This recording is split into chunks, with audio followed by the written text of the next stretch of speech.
Hey guys, welcome to another episode of Stop Loss Investor. My name is Sai. Today we're looking at Amazon.com and we're gonna have a understanding of their market expansion and their dominance and what are the fields that they're involved in and how um, their final goal is with the company or their ultimate goal is with the company with the amount of acquisitions that they're making as well as market moves and trying to see where they're trying to go with this. So an overview of this presentation is we're going to have a look at the Amazon's mosaic. So all the companies that they're involved in, all the acquisitions they made over the years, and also just see how they all connect with each other to create the bigger Amazon ecosystem. And then from there, we're going to look at the risk factors to Amazon.com with these acquisitions, as well as what they can be potentially be held to, and as well as some of the share price targets with these acquisitions, how they help the company reach a higher goal or a higher share price, and a long-term outlook to see where they go from there. So in this mosaic, there's lots of things that Amazon's involved in. Most of the things have been developed recently. Most of the things have been still have a long way to go to be perfected, but they're very much got their foot in the door, so to speak. So we can see first there is Amazon Basics and Amazon Pay, where they have their own little products that they offer that are low cost to create and or everyday products that consumers use.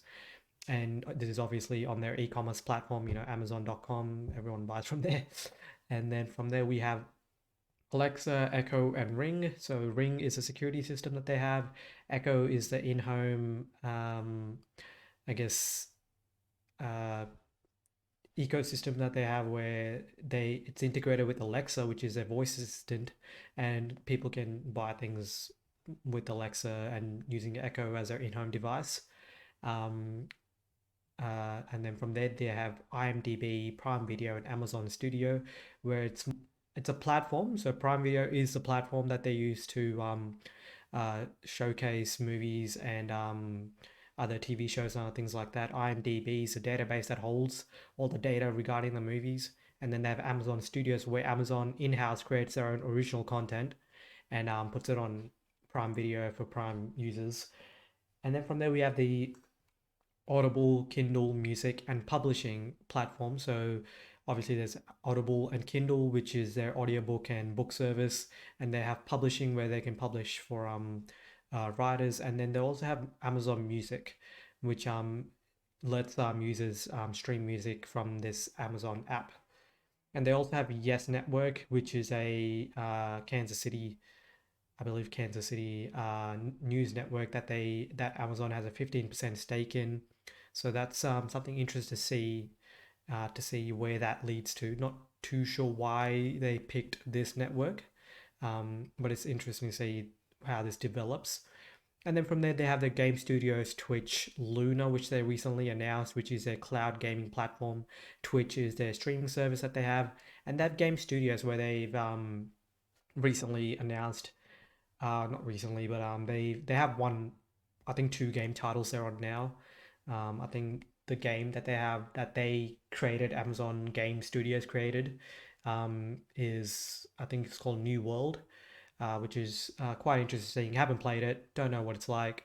Seems pretty close to uh, Assassin's Creed, but it's interesting to see that they're creating their own games, and which is something. This is all something that we're going to talk about to see how it fits into their bigger ecosystem of Amazon.com. And obviously that's also a platform where users can, much to the likes of YouTube, can use Twitch to stream their game content, and obviously Luna to play their game content, and which is Luna's pretty similar to Stadia and Xbox Game Pass, or that Xbox has or Microsoft has. And they also have AWS, which is the backbone of internet infrastructure, allowing apps and users to use data, and obviously data centers to hold the data. That's another thing there, which is very massive in terms of revenue generating and allowing for innovative companies to grow. And then they also have their Whole Foods, Amazon One, Amazon Go, which is their physical groceries, which is an interesting venture that they pulled out, seeing as they have Amazon.com as their e-commerce platform where customers can buy basically anything, but they decided to do this Whole Foods venture with Amazon Go, which is interesting. And then from there they have their robotics, which includes Amazon Robotics, which is Kiva Systems, which they use in house in their fulfillment centers for operations in terms of moving stuff from place to place. Obviously, packaging and using these robots to make sure they get put in the right place for their in-house employees to pick out and deliver or give to their delivery service or fulfillment service. And then they have Scout, which is their outside delivery service, which can use where they'll essentially they'll put Scout in this Scout. There's a little package in Scout. Scout goes to the person's home, delivers it to them, and then returns or something along those lines. And they have Zoox and Rivian, which is their autonomous vehicles, autonomous electric vehicle venture, where Zoox kind of explores the world of autonomous driving, and Rivian is involved in electric vehicles. And then they have Prime Air, which is their delivery service that they use rather than using traditional airline companies to deliver freight. They have their own airline to deliver their packaged goods. And then from there, they've just recently got into PillPack. They made that acquisition to which is a prescription delivery service. Um, and then from there, they have that Halo, which is a wristband that they recently announced, which is still in early access. And it's interesting to see where they go from there. There's a lot of privacy concerns there, but I'm sure they will do something to figure that out. And then they have Amazon Care and Amazon Insurance.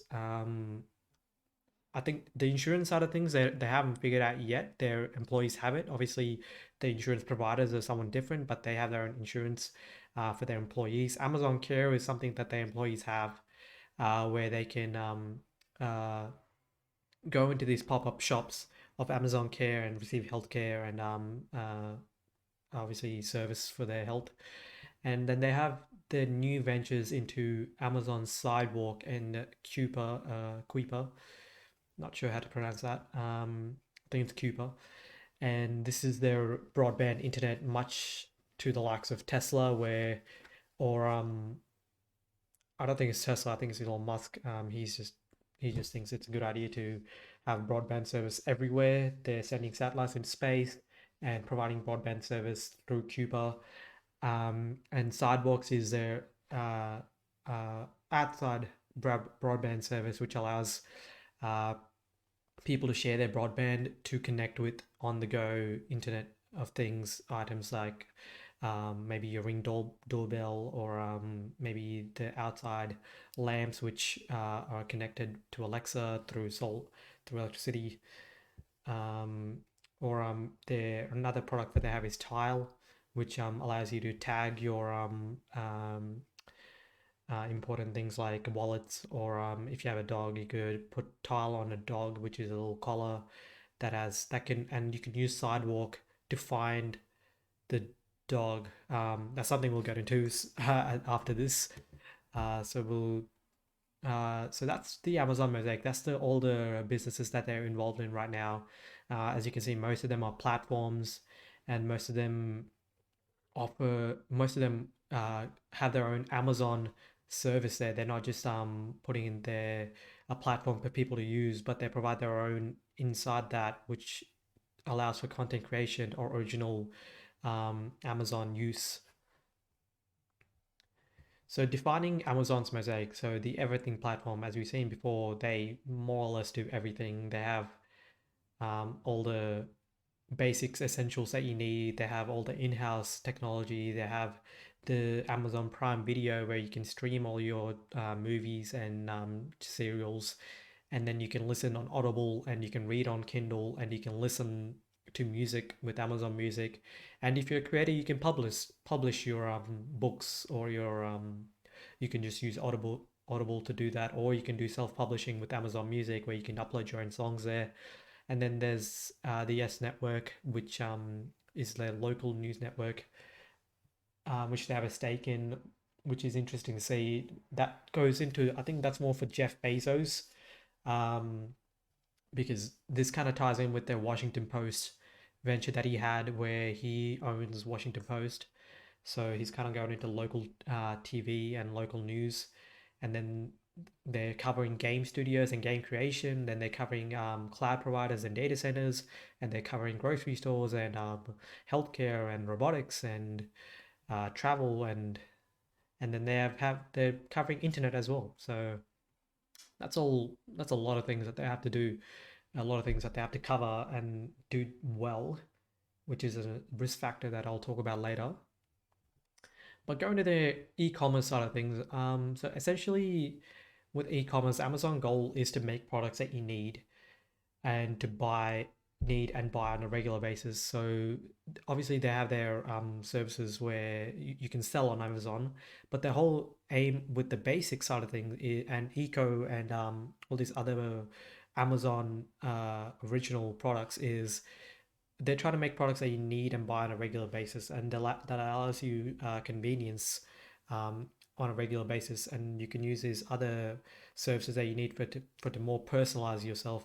Obviously, everyone needs a camera bag or a camera case, and obviously everyone needs chargers, and everyone needs shoes and clothing and things like that. But not everyone might need a second hand for your studio monitor, or a particular type of camera, or things like that. So they're going to leave that for the actual companies that do those things, but Amazon's going to focus on the basics to get to have you covered on the basic side of things. So which is very important move that they made, as they're very much focused on accessories. And the ultimate goal with this is to make higher revenues from the referral fees, which work on a percentage basis on third-party sellers' products. So I think that's why they're doing that. That's why they're covering the basic side of things. So because you can't make higher revenues on a camera bag or a camera case, or you can't make high revenues from selling a lot of chargers, or from shoes, or from clothing. You can't make high revenues there, but you can make high revenues on a camera, or a laptop, or a monitor, or things like that, where technology side of things, where these products are very much priced at a high price point, and a percentage of that is worth more than a percentage of a smaller amount. So that's why I think they're using these focused on these accessories, so they can push sellers to sell things that are high ticket. So accessories have high referral fee, therefore pushing sellers to sell high ticket products, which drive revenue. So that's a key idea that they have there. And if you have a look at their referral fees, and if you try and go and sell on Amazon, you'll see that most of their referral fees are between 6% and 15%. And a lot of the technology products have a referral fee between 6 and 10, whilst these accessories and things like that, they have a referral fee of 12% or 15%. And the reason for that is, like, it just doesn't make sense from Amazon's perspective to be, I guess, offering these services to a product that doesn't drive revenue for them.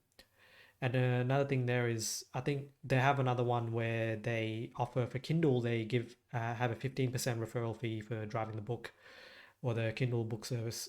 And I think that's just them using their power to price how they wish. But 15% is reasonable. It's better than Apple's 30% on their App Store, or Microsoft's 30% on their Xbox Game Store. So that's something that I think that's pretty reasonable when you look at it.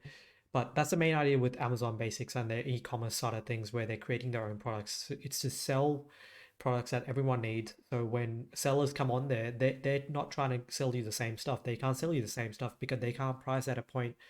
If someone prices a charger at $10, Amazon is gonna look at it and go, okay, I'm gonna price it at $8.50. and you can't go any lower. So it's going to price you out. So you're going to have to pick a different product to sell. And obviously, those products have to be more high ticketed and high capital intensive from the side of Amazon. It's obviously going to be harder for them to create a phone, something similar to an iPhone, or something like a camera. So as high volume sellers, so the thing about high volume sellers is if you they have this subscription service for selling on Amazon. So high volume sellers can use this selling plan to sell big ticketed items or small ticketed items at a big price, which you think would drive revenues for Amazon, but their full aim is to obviously it's going to drive more revenues if they create that themselves, and that's the main idea for them with these Amazon Basics side of things.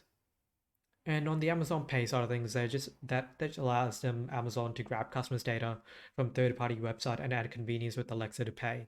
So a lot of Shopify stores now accept Alexa. So accept Amazon, and people can just say, hey Alexa, I want this from this store, and Alexa will just pay with it from if that company allows Amazon Pay on their website. And Echo and Ring are created to create a more personalized data collection and convenience for customers. And it yeah, that's the main idea with them. Obviously, they have their own privacy concerns, but that's just something they have to work out. So from there, we go to the prime and original content side of things. As a prime and original content, Amazon works as a content platform, creator, and a distributor. So they not only have the platform where movie studios come to sell their movies and have this distribution service that they have there, they also create their own movies there and be able to, I guess, generate revenue from that side of things. And obviously, Prime is a subscription based, and studios drive creators to create with Amazon to access viewership from Prime customers. So yes, you can use use like your own studios to create movies and TV shows. But if you use Amazon, it's going to be much better as Amazon believes that their subscription service is more valuable than the ability to use other subscription-based models, like such as Netflix or Hulu, for example. So right now, they're the only real competitors, and Amazon's going to use Prime and original content as a leverage against its competitors who are trying to catch up, who are not only offering Netflix uh, just to be able to sell their videos, but also to create their own videos to compete against Amazon. But I don't think that'll work out in the long run for them. Amazon just has too much power and leverage in this field. As you can see, Amazon also covers NFL, UFC, and the English Premier League. They also have Amazon channels, through Fire TV, and as I said, Yes Network add to this distribution network where they can support ads on these networks and put ads for your movie or your TV show, and get more people to watch. Obviously, the more people who watch your TV shows, that's better for you, but it's also better for Amazon. And this same can be said for Kindle, Audible, Twitch, Amazon Game Studios, and Luna. So the main idea is Amazon has a platform for customers. So the main idea of Luna or of Kindle or Audible or Twitch or Amazon Sports channels, all this more or less in the future, I can expect this to be all part of your Prime subscription, where you pay maybe $100 a month to access all of these things. Right now, for me in Australia, it's currently $50 a month, which I find to be very cheap, especially with their delivery service as well and all the other things that they offer. It's very cheap, but if you're someone for a household, this is very cheap and you get a lot. So the platform is mainly for the customers. The distribution is a leverage for creators. So if I was a book writer and I want to be on Kindle. If I had a podcast, I want to be on Audible. If I had a game streaming service, I wouldn't go on YouTube. I would use it Twitch. Or if I want to make a game, I want to use Game Studios. And if I just want to play games, I can use Luna. So as for a distribution service for creators, these things really add to Amazon's ecosystem. And then from there, there's the original side of things where Amazon creates their own. Amazon has their own content to give out, which is used as leverage on competitors, publishers, and developers. So if someone's creating a movie and they're gonna put it on HBO or Netflix or anything like that, Amazon can use their own content as leverage um, against these other companies, as you know, due to their distribution and their customer service and their platform. And their originals are used as, if you can create your own studios, we're going to create our own. We're going to grab your talent, essentially. That's what the main point of originals is. The originals aren't to have an Amazon only thing, Amazon only service. The originals is to say, hey, if Brad Pitt, for example, he has to shoot movies to make money. He could choose a particular movie made by HBO, a particular movie made by Netflix, a particular movie made by someone else. But they can also choose Amazon. And obviously, as they get into these contracts, it's going to get harder for them to get away from Amazon because Amazon has the customers and the distribution to make the movie. So you know you're going to get customers when you make a movie with Amazon, and you know you're going to get customers when you make a movie on Prime Video, or if you put your sports on Amazon Sports, or you're going to get eyes on customers' eyes when you put it on Amazon Sports. So that's the main thing there with the originals, is to use as leverage on competitors, publishers, developers, where developers can look at it and go, well, I can either create a game on Amazon Game Studios, or we can use my own studios, or I can use any open software platform to create a game. But it's just not going to have the same distribution as or the customers as Amazon would. As Amazon currently has over 100 million Prime subscribers, and it's only going to grow more and more. And 100 million is not a lot. So it only has room for growth. And for developers, it's grabbing their talent. So obviously, with developers, they can either go to a like a Ubisoft, um, or a Bethesda that's currently owned by Microsoft, um, or they can, if Apple had one, Apple, they can go and work with Apple. But really, if they trying to create a game and they're trying to get the most out of the game for the customers or the players, they're gonna have to side with Amazon as they're massive, and it just seems better from a distribution and a platform perspective. So that's a main. It's essentially the business model of Amazon. That's what they use. They create a platform, then they create a distribution service, then they leverage with originals, where they grab talent from these other areas. They say, hey, you can either, we have all these pluses. You can either come with us. It's guaranteed revenue. I mean, Prime subscriptions are guaranteed revenue. So you can either side with us, or you can try and make it out of your own, out of at your own out there. So you can try and do it by yourself, or you can come with us, whichever suits you. And they make contracts, and it becomes a long term thing, and it becomes very hard to leave Amazon. And that's something that I've discovered while watching watching a documentary on Amazon by, I think, PBS, where it was Amazon rise and reign of Jeff Bezos, and they were talking about how customers would use Amazon to sell their products, and they could use Walmart, or they can use all these Target, all these other services where they can put their products, but they just weren't making the same revenues as they were when they were on Amazon, and that's the greatest power that Amazon has right now. And then from there, we go on to the AWS side of things, where it's a platform for technological innovation. So this offers another leg up in terms of their developers side of things, where developers can come to Amazon Game Studios, Amazon movie studios, and they can use AWS as a platform to grow their products. and it offers valuable infrastructure services. It's a pay-as-you-go service, allowing for maximum flexibility for developers and researchers. So that's the thing that they really go on a lot about when you watch their videos. They talk about how you only pay for what you use.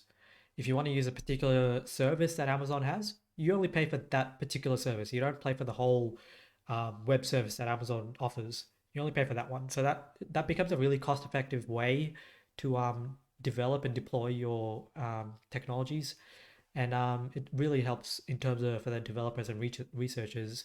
And right now, it has a very dominant market position. I think they currently have a 40% market share in the cloud business, which is massive leg up from Google's cloud platform and Microsoft Azure or Azure.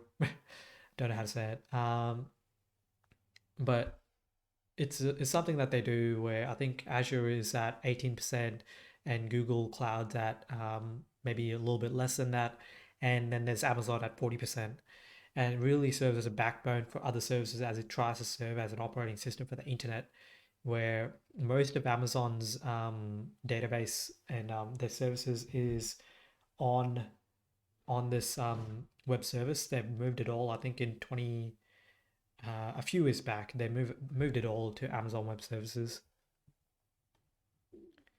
and this is obviously a big part of their revenue generation. I mean, this develops a massive cash flow for their operations and for their business. And as a stock investor or a shareholder, it's a really important thing to see it grow at a 30% year-over-year rate, which is massive, and it's only going to grow. And as it offers a lot of flexibility and it offers more than the other platforms offer. Um, so that's a thing to really look out for. And then from there, they had their Amazon and Amazon, which partnered up with PillPack to, I guess, make their way into the healthcare or business or the industry. They're kind of tiptoeing around. You kind of don't really figure out what they're trying to do there. I mean, with PillPack, all they're doing is delivering you a prescription service, and you can use Amazon Alexa to order these prescriptions or to refill them. And then they have, I think, in the future, which is something that being kind of thrown out a bit, Amazon could potentially allow for transparency and price control for customers by becoming a potential pharmaceutical benefit manager, where they speak with the drug companies to negotiate prices on these on these medicines, and kind of reach an agreement, and then dish it out to the customer. And right now, it's very much even though that's what their job is as a pharmaceutical benefit manager in America, that's what they're supposed to do. There is a lot of talk about they kind of don't really give you the what other medicines can do the same thing or the price of these medicines. So that's one thing that they do. I think that's what it's gonna transform into, where Amazon could potentially lower the prices of medicines. And then they have the new product that they outlined, which is Halo. So it's a wristband, much like a Fitbit or Amazon Watch, where it kind of tracks your sleep pattern, uh, blood pressure, or not blood pressure, sleep pattern, heart rate, and other things of that sort. But also has a ability, once you unlock a subscription service, where you can let it take photos of you, and it gives you a body fat percentage, which is interesting. And then it also has a tone analyzer, essentially, which where it can tell you if you're feeling a bit moody, a bit angry, a bit confused, or whatever other moods there are, and it can tell you by just listening to you. And they said that you can turn this mic off, and you can not have this photo opt-in service, and you can just use the sleep pattern and the heart rate monitor side of things without the subscription service. But it has a lot of privacy concerns, obviously, and they said that they delete the data right after it's used.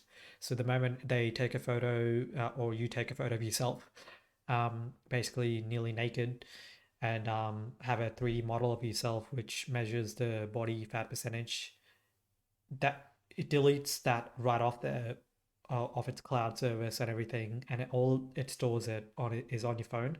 That's where it exists. So that's what they say it is. We're not too sure if that's the case. That's something that we would have to watch out for as investors, essentially, because it can bring big privacy concerns for the company and potentially put down the hammer or get down the throw the hammer down by the government on them to say you got to stop with this data manipulation and exploitation. So that's something that they can do. And this more or less serves as an entry into the ecosystem of healthcare. So with PillPack, with Halo, I don't know how they're going to integrate Halo when all the data is kind of deleted.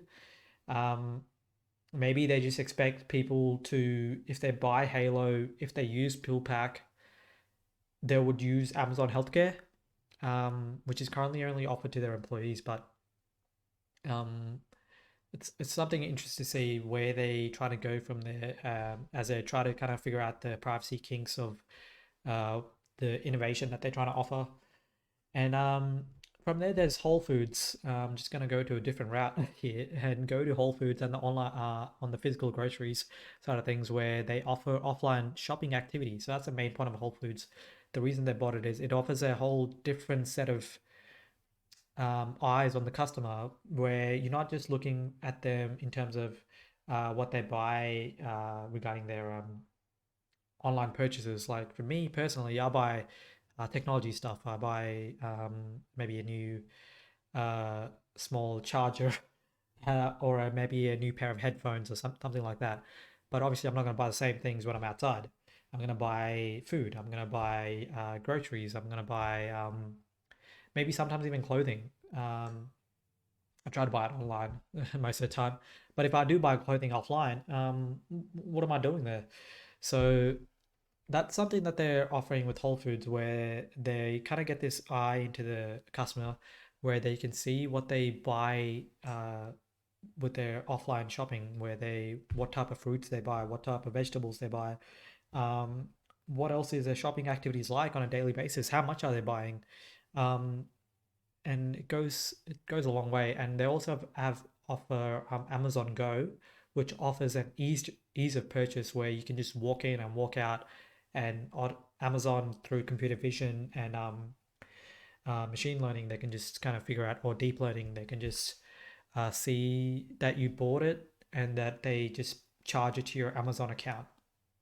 And I think in the future, all of Whole Foods is going to become an Amazon Go where you can just go in and go out just like that. And it just gets charged to your Amazon account. And they've introduced a new technology, which is called Amazon One, which allows places off the internet, such as Whole Foods and Amazon Go, to verify customers and workers. Workers is something that they can offer as well. So essentially, what Amazon One does is you wave your hand over a scanner as you more or less walking into a store, and it kind of identifies you. And when I say your hand, you don't have anything on your hand. It's literally your hand. So like a biometric marker or a scanner. And obviously people can use this for stadiums, or workplaces, things that have high security and other things like that. So obviously governments can use this. But it's interesting to see how they'll use the data or whether they'll use that data. I've only seen a little bit from Amazon One, haven't seen much. I just saw what it can do, which was quite um, weird to say the least. The fact that it can just identify you by your hand and offer you access, and not only that, offer you to pay. So once you've, I guess, linked your Amazon account, and then you've linked your credit card, and then you've scanned your hand offers a payment service. So you, with Amazon Go, I can just go into a store with my hand, just put it there, no wallets, no nothing, just carry my carry bag to carry my stuff and go in, scan my hand, and or scan my hand, go in, and then pick out the products that I want and then scan out. And Amazon, obviously with computer vision and deep learning, knows what I bought or knows what I picked. And then with Amazon One, sees a way for me to pay for it without using any credit cards, without using any external services.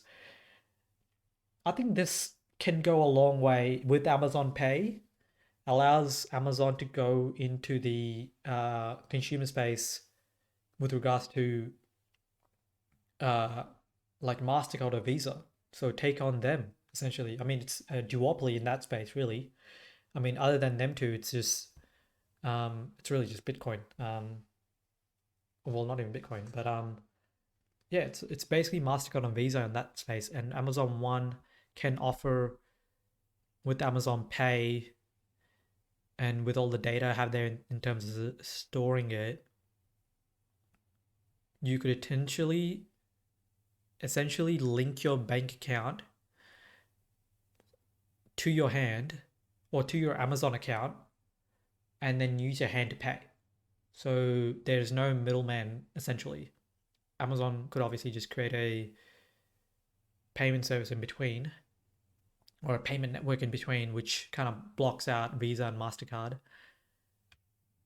And so it's something that you can think about. I mean, they only released it like a few weeks ago. Um, this can go a long way in terms of just understanding what the potential with this could be. I mean, this can offer security and in a variety of applications and also payments and ease of access into things. So it'll be interesting how this works. Just thinking, where else can they go with this? Amazon One.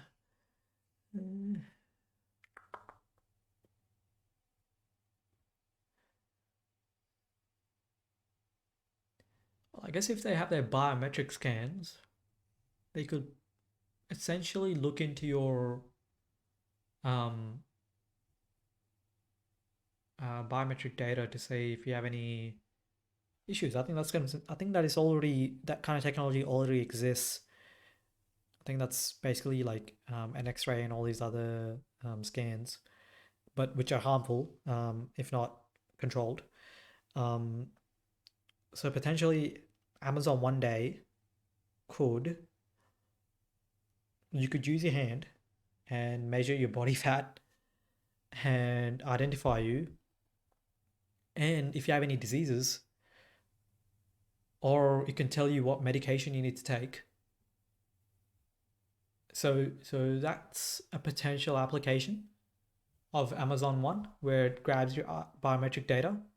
I think payments is a um, just kind of like a gateway into this reality, into this world where through Amazon One you can kind of get a whole picture of a person, um, which can really help in the healthcare industry venture where they can use that technology to kind of understand what they can do with that biometric data. I think they said a lot about that biometric data being really private and secure and in the cloud and all these other things, but who knows what they'll do with it. But that's something that they can do. That's something that biometric data has the potential to do. Um, wow. So that's a big thing that they're done and recently announced. And then from there, we go on to their Robotics, Scout, Zoox, Rivian, Primare, Amazon Sidewalk, and Cuba side of things, where they have robotics to increase manufacturing efficiency within Amazon fulfillment centers.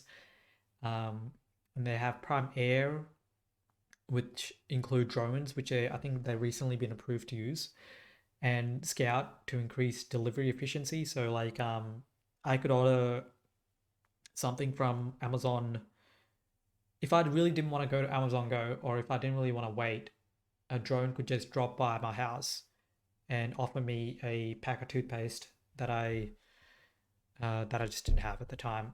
I mean, I think with Echo and with Ring, amongst other things, they could easily tell when you need something, but you don't have it yet.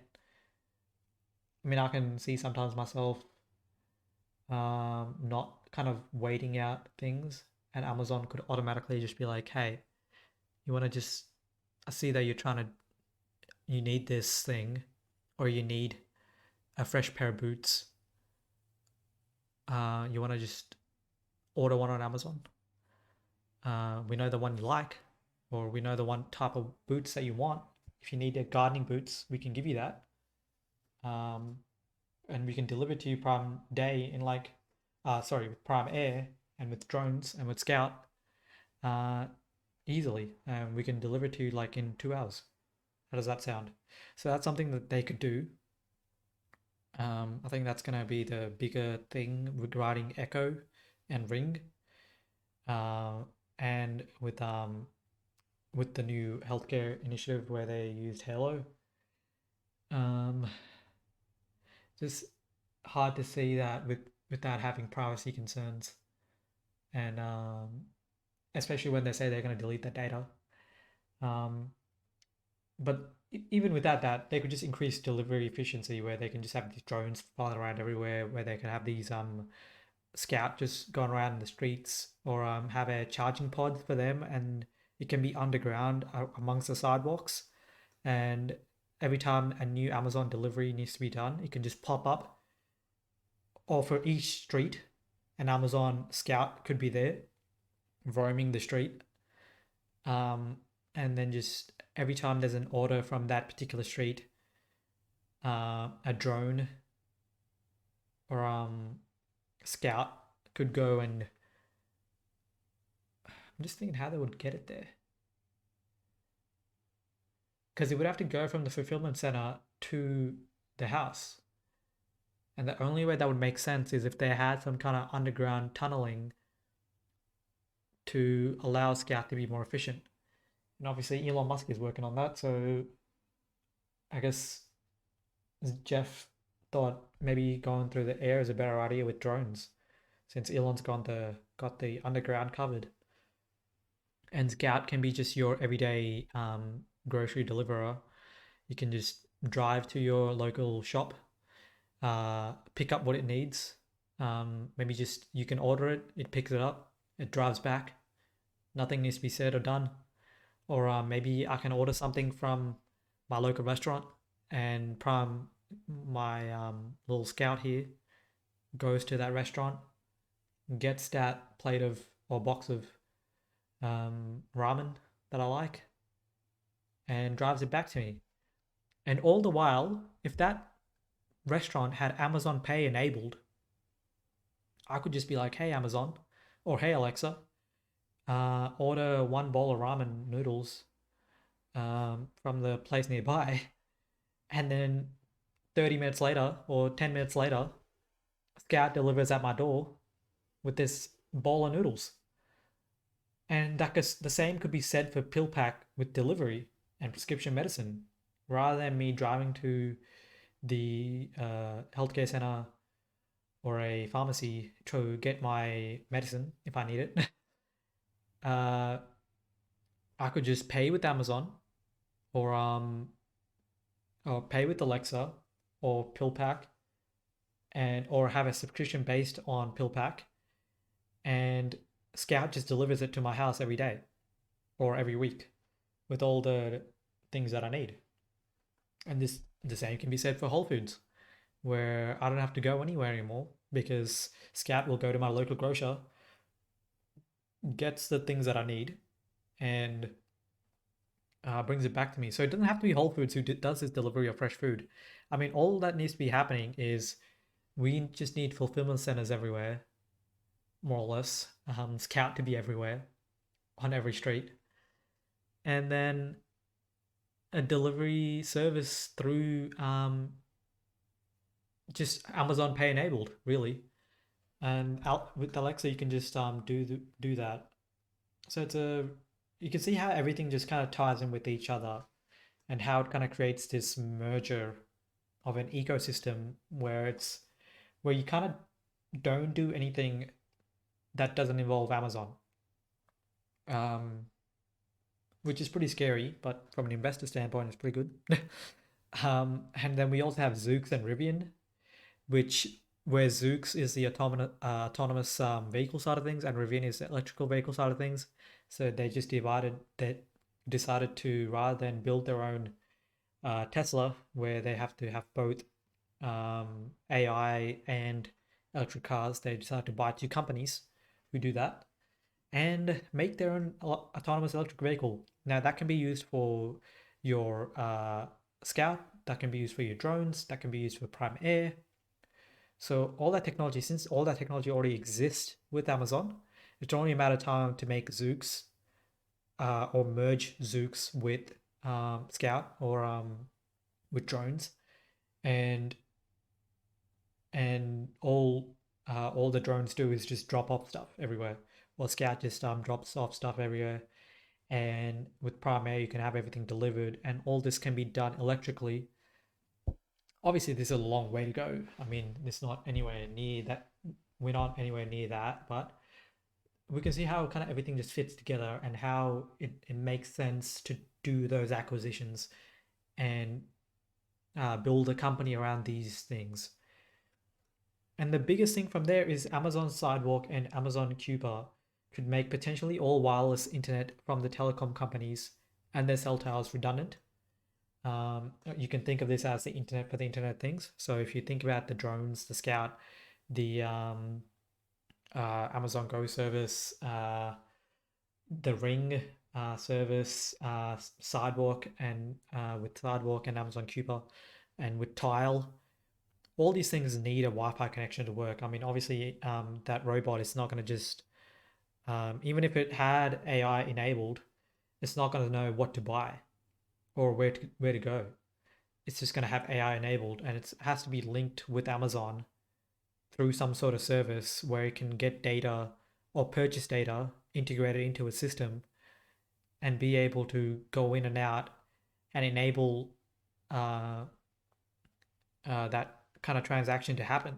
Same with the drones. So with Amazon Cuba, which is essentially what they did was they sent out a bunch of satellites into outer space or just into space, and then they built a satellite network which delivers more or less internet.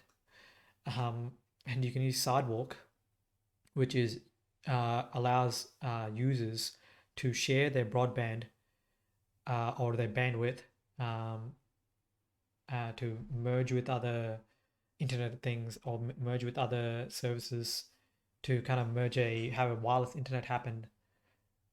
So essentially, that removes all the towers that we see, as everything will be blasted in from the air or from the sky, and Sidewalk will have everything on the ground, and everything will be powered by Amazon's internet.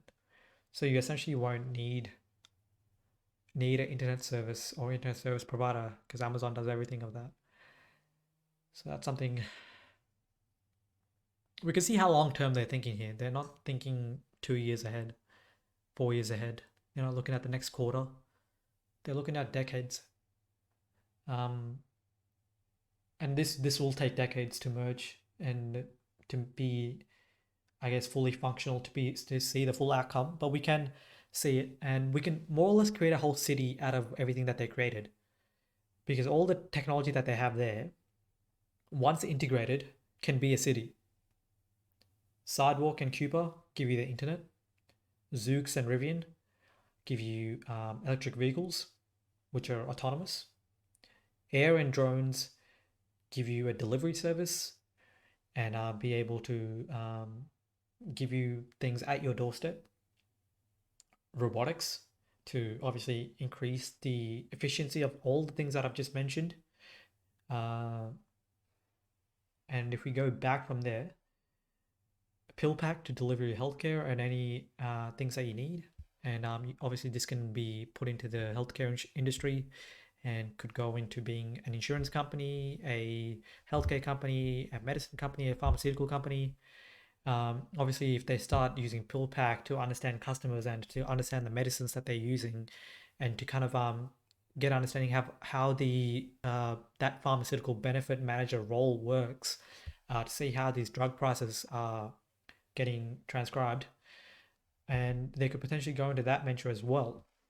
I don't think they'll do that. I think they'll just let people like Pfizer and all these other companies do the thing that they have to do, and they're just gonna be the middleman, kind of allowing for a more transparent availability of medicine for the customers. And then, while that kind of with Halo, you can see it as being a fitness tracker. And from there, if we go back one further, we have web services which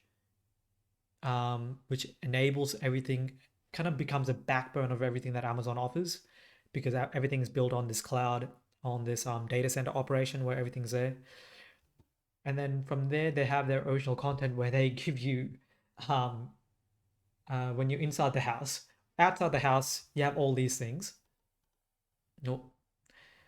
You have PillPack, Whole Foods, Amazon One, Robotics, Scout, Rivian, Zoox, Prime Air. And then inside the house, you have Prime and original content where you have your own sports shows that you can see. You can read a book, you can listen to a book, you can watch games being played, or you can play games yourself. And all this is done under a subscription service. And then from there, you have the e-commerce side of things, where that obviously just all gets powered by that as well. Where if you want to buy something, Alexa or the Echo just knows what to buy because you order something every 6 days, such as a grocery shop. Let's say I want yogurt once a week on a Sunday. Amazon just makes it automatic, just like, hey, okay, he wants that. We can just make that happen right now, and it just orders that for me and just goes through. I think they're already doing that with a lot of services, where they can say, we see that you're buying this on a regular basis. Want to make this a subscription, and you can save like 10% on it. People do that. So we can see how everything kind of merges into this whole, I guess, a city that Amazon is building, where products get delivered to your door, where you can find everything you need, where you can watch all the things, watch all the sports that you love, play all the games that you want, um, watch movies that you love, read books, listen to books. And then they also have the AWS side of things, where if you're a developer, you want to create this platform. Not only they distribute it, but they help you create it. And from there, and so that's the main thing. So they have the distribution side of things covered, with their massive fulfillment centers and services that they offer and their platforms that they've built. And they have this AWS side of things where you can be a part of it as well, where you can develop it, where you can build it. So that's very compelling to companies and developers. And with all this combined, what is the biggest risk that they have? They have so much to offer, and they're doing well in a lot of different areas. They're number one or number two in essentially every field. And right now they're going into the healthcare industry, and trying to look at the fitness side of things. And they soon could be a big player in that as well. Um, but I think they're just starting in this EV space, in the internet for all space, um, because they have the distribution covered, they have the platforms covered, and now they're looking to expand. So the biggest problem with this would be just government regulation. They're doing too much. Honestly, they're doing way too much. And the funny thing about it is they're doing it really well. They're doing it very, very well, and they're putting a lot of people out of business. Well, they're not really putting them out of business. They're just saying, don't go there, come work with us. So so essentially, yeah, they're not putting people out of business. They're just saying they're merging with them. So you become a part of Amazon, or you can try and make it out there yourself, which you won't succeed because we own everything.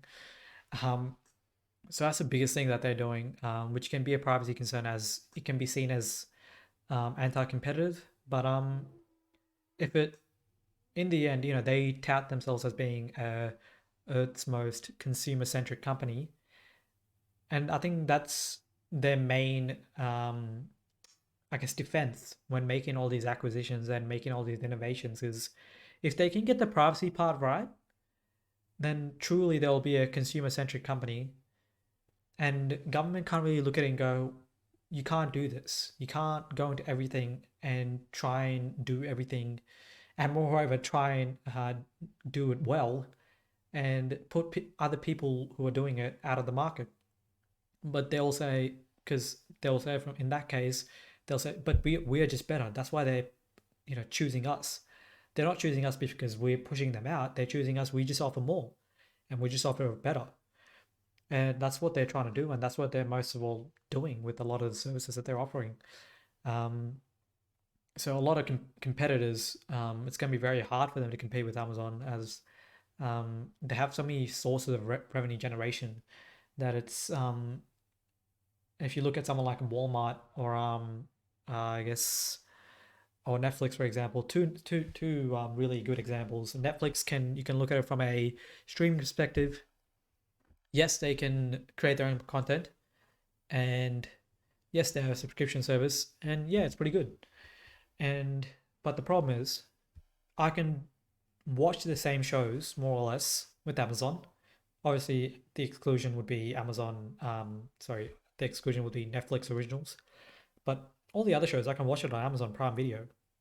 And guess what? With Amazon Prime Video, I get 2 day shipping, or 1 day shipping, or 30-minute shipping, and I can also get all of Amazon Music.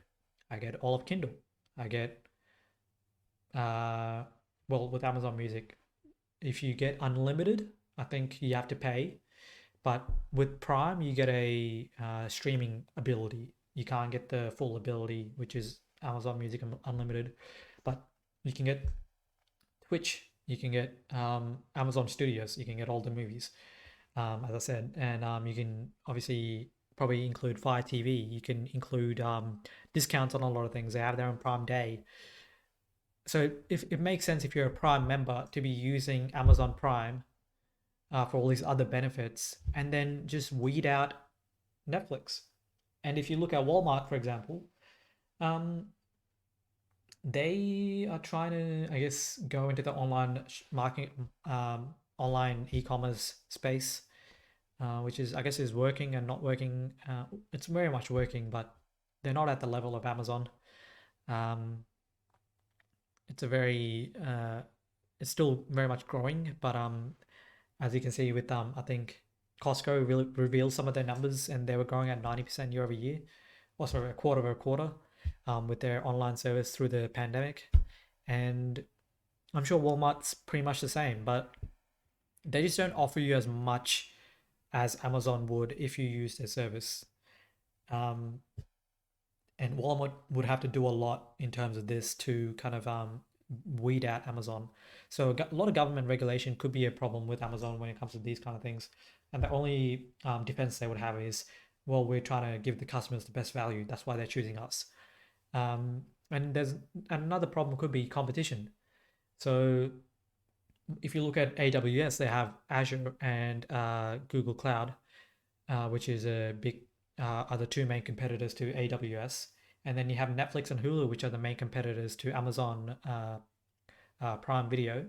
And then you have Walmart, Costco, I guess Alibaba, and a few other Amazon e-commerce platforms, which allow, or Shopify, for example, or WooCommerce. So all these other platforms, which can kind of weed out Amazon's ability.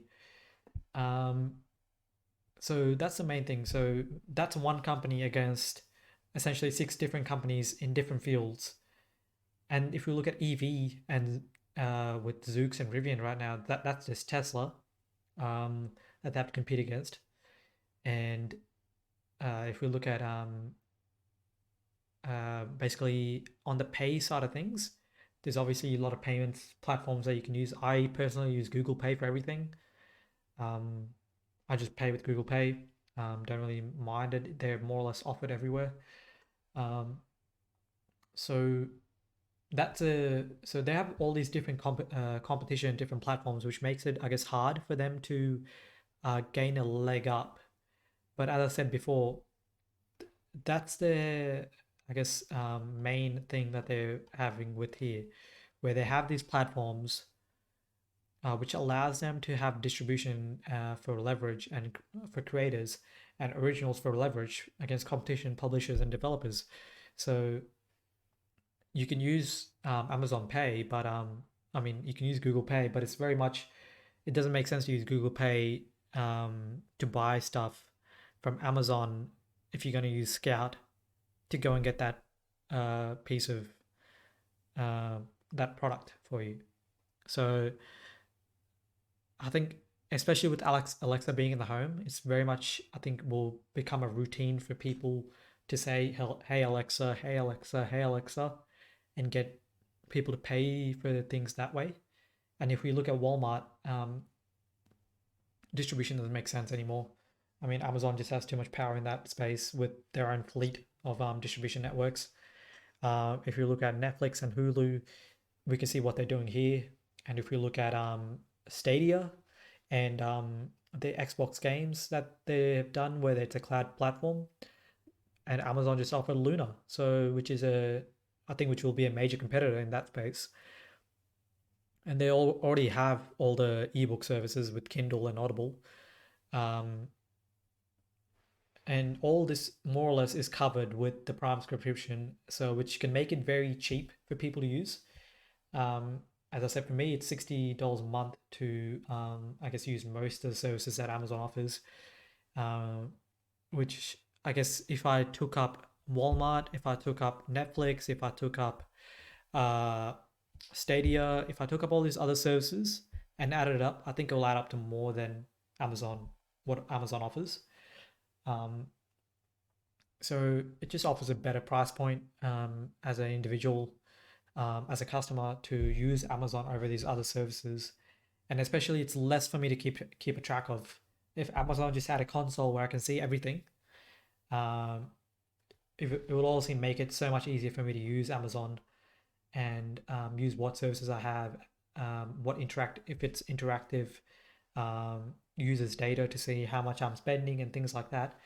And from there, they could go into the finance space. So they still have a very much a big, a bigger room to grow, or very much a high growth company still.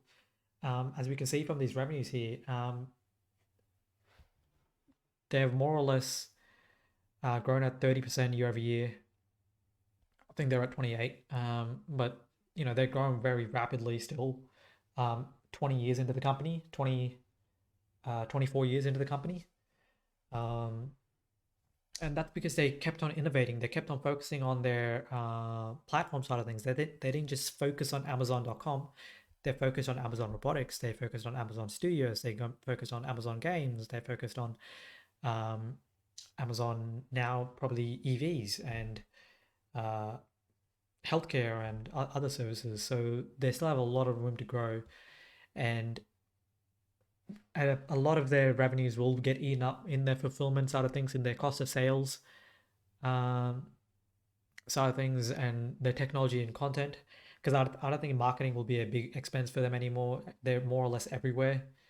I think they might need more general and administrative and lawyers with the things that they're doing.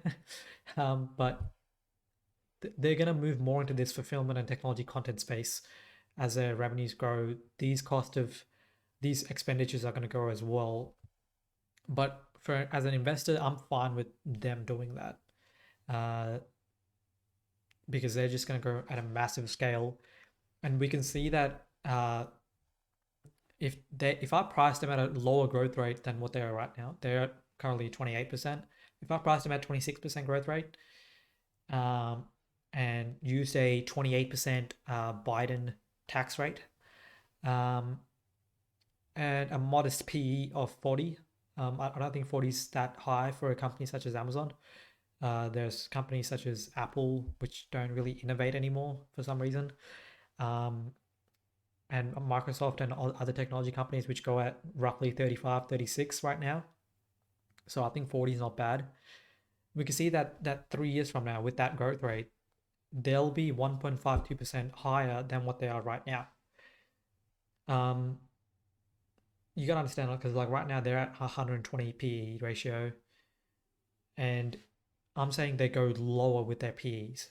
So I guess their earnings growth is going to happen, which I think will keep happening as they keep their revenues higher and they keep increasing their margin. As you can see, I haven't decreased their cost of revenues. If anything, I've increased it a little bit, very little, but they increased it. If I increased it a little bit, so if they keep their cost of revenues the same, they grow their revenue rate at 26% as they've been doing, and they more or less keep their cost of sales and operating expenditures the same. Most of them I've kept the same. So in after 2 quarters of full year 2020, they're at 58.96% for cost of sales. Maybe 3 years from now, they can be at 56%. Fulfillment side of things, they're at 15.42. Maybe they can get it down to 15. Obviously, for the past 3 years prior, 2017, 2018, 2019, they were at 14.2, 14.6, 14.3. If I change that to being 14, I'm sure this price will be much better. But I think we can see Amazon being at a much lower PE as they increase their revenues, but their price is at a pessimistic point of view will stay the same. So if I buy it right now, I can only expect a 1.52% increase. But for me, expecting Amazon to be a massive growth company, if I give it any hype and more or less, I think the market's gonna put the PE of a company such as Amazon at easily past 50 and 60. And if I pull up my Excel to do a live demo, um,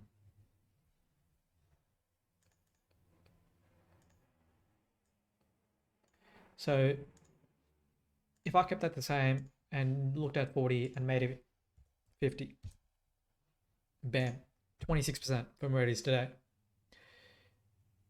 That's only 3 years from now. Obviously, it's going to be, it could be high, it could be low, it could be anything. But I'm just saying, they're currently priced at here. That's what they're priced at right now. They're at PE of 121. That's a lot. I mean,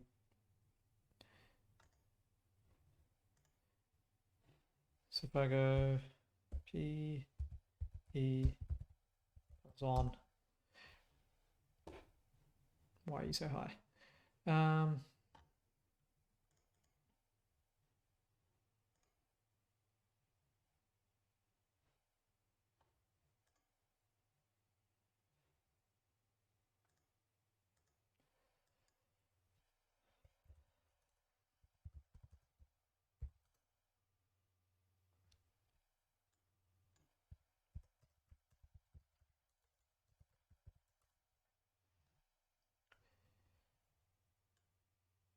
AMZ or ZN, my bad. Okay, so Amazon P as of October 2nd, 2020.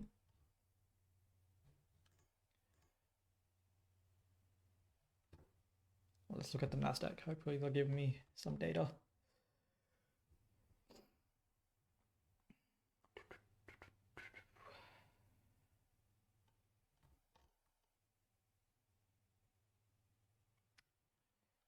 Okay, so okay,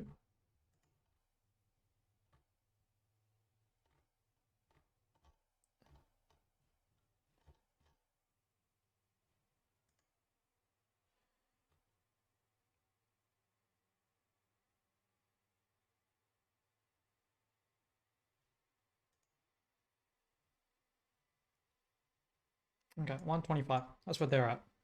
125.83.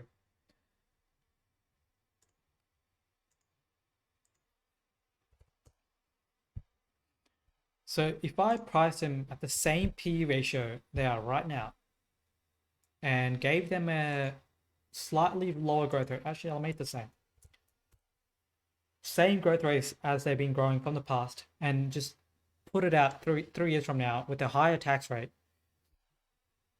you can expect a 232% increase from the company. And I made everything the same. So everything's more or less the same. So 75% cost of revenues, operating expenditures at 91. I mean, I could just make this a 7. 92. 7, 93, and let's make that 16. 94. So about the same. Still, it's going to double. That's basically what it's saying. If I kept it the same, and if I make its operating expenditures about in line with the way they've been right now, no operational efficiency is basically what I'm saying. And that's something that they're heavily investing in, operational efficiency. And I guess as they've been known to have poor work conditions, they're trying to make sure that their workers can move out of these fulfillment centers, really hard working environments, and maybe something a bit easier and put more or less robots in there to do the work. They can do other things. I think that's what Amazon's going to do, as they've been known for really bad working conditions, which they denied, but it's fair enough. But yeah, so if I can expect same amount of operating expenditures, same amount of cost of revenues, same amount of growth rate, price it the same, it's going to double in 3 years. So that's a big leap in terms of their earnings per share side of things, and it's a higher tax rate. That's the main thing. So if I made this let's say a Trump one, and I think he currently has a 21% tax rate, so 22. Let's go 22.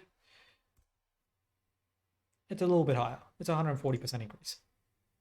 So they're very much undervalued where they are right now if you expect any type of linear growth from them. So that's a big thing from the company, and especially with all these initiatives that Jeff Bezos said. So that's the Bezos empire there, and we can see that they've doing a lot of different things, and they're more or less still in the really early phases of a lot of their businesses. I mean, most of their businesses are just platforms that they kind of get a percentage of, and now they kind of still don't have that pricing power with competitors or with customers for that matter. So if they gain any traction in terms of these external systems and be able to really invest well and make really good acquisitions in their spaces and really execute it like they've been so far. I mean, every industry that they've gone into, they more or less changed it or made others step up their game. So if they keep doing that, we can really expect them to do. We can expect the price to be where much further than what it is today. And it's crazy to think that 6 months ago it was actually at around half of what it is today. It was around $1,600 or $1,800 or $1,600. So it was half the price it is today. I mean, not much has changed. It just made this more, all these services, I guess, implanted their space into the customer's mind. As you know, everyone's stuck at home. They're gonna have 3 choices: Amazon Prime, Netflix, or Hulu. If you have Prime, use Netflix. No, you don't. Use Amazon Prime Video. That's what you use. So, and from there you have Twitch, and Twitch offers an alternative to YouTube. I mean, it's only a matter of time before creators go off YouTube to Twitch to stream their services. And if they have the ability to upload videos rather than just stream it, that's going to be something great to see there as well. So they've very much offered a lot of different plus points for customers, and they're also offering a lot of plus points with their original content for developers and creators. And this is going to put a lot of pressure on their competitors. So that's their basic business model: have their customer base platform ready, then create their own content, and kind of put their foot through the door into this original content, and be able to create something that something will drag talent from other areas. AWS drags talent from software developers. Obviously, Amazon Music and Audible and Amazon Studios and game studios get all the talent from those areas. And then you look at the competition and be like, what are you going to do? There's not much you can do now. We have the talent, we have the service, we have the distribution, we have the content. So it's going to be very hard to, I guess, take on Amazon one on one. Obviously, it's going to involve a lot of companies more or less ganging up against Amazon. I mean, obviously we have uh, uh, Walmart and Netflix and Microsoft and all these other companies, but they're all different companies, and they don't really talk with each other. Whilst Twitch talks with Alexa, Alexa talks with IMDb, IMDb talks with Whole Foods, and Whole Foods talks with Amazon e-commerce and Kiva and all these other services. So it really creates a full-on ecosystem that is hard to beat, and it can be seen through their revenues. It can see through their pricing power. Even with no growth, they're fairly valued. If they kind of go stable at where they are right now, they're fairly valued. Um, if we expect no difference from them, they're fairly valued. So yeah, so I'm gonna say just it's a very compelling company to buy. Very um, innovative company that focuses a lot of uh, in like technology sort of things. They're very much said from the very beginning that they're a technology company. That's what their main focus is on, and they build services around this technology and work back from the customer's needs with regards to technology. Like, what does the customer want? What? How can we make life easier for them? And they work backwards and create technology that does that. And for Bezos, I think now that he's, the richest man in the world, and he's been that for a few years now, he's made some other um, initiatives such as Blue Origin, the Washington Post. Um, didn't realize that they had a stake in Business Insider, so, or Stack Overflow for that matter. Um, so to go into these other ventures creates a kind of a cushion for Amazon, because that's the main idea, right?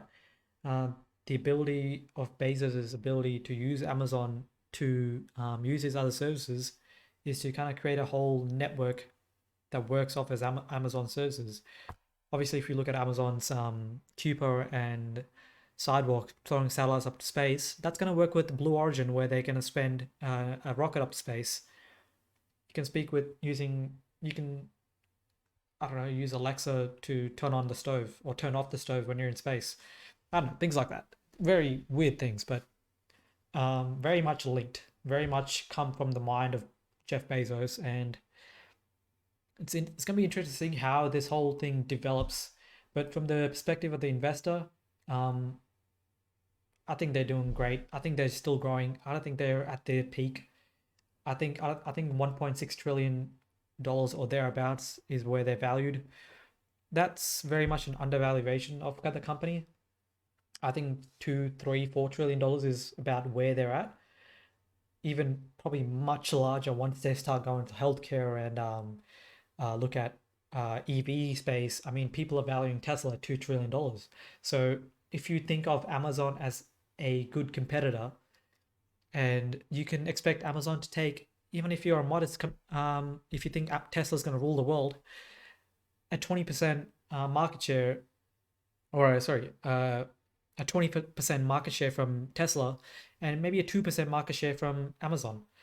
A $2 trillion company taking 2% market share is $20 billion, or one of those initiatives. So that's still a lot of revenue generation, and that's just one initiative.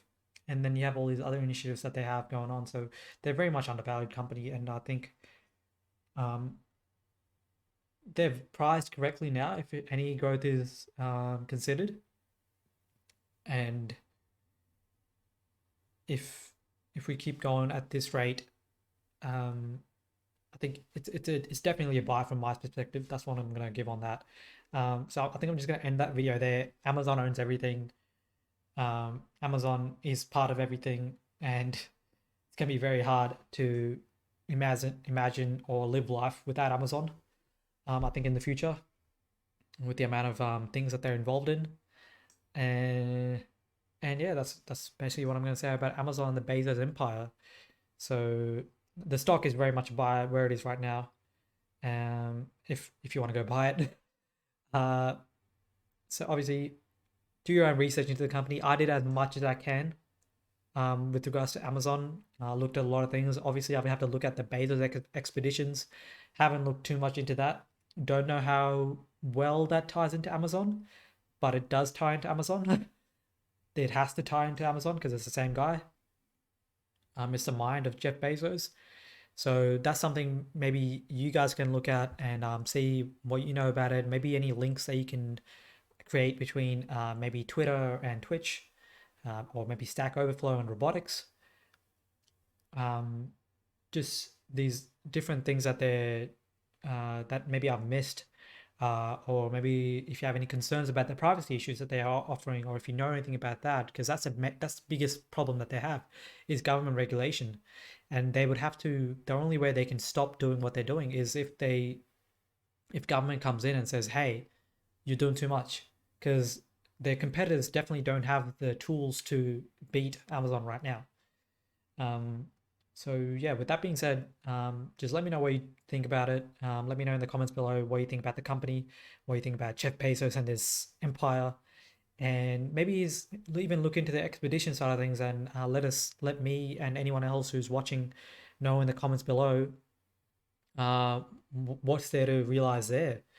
And with that being said, I just want to say thank you for your time, thank you for listening, and yeah, hope you have a great day.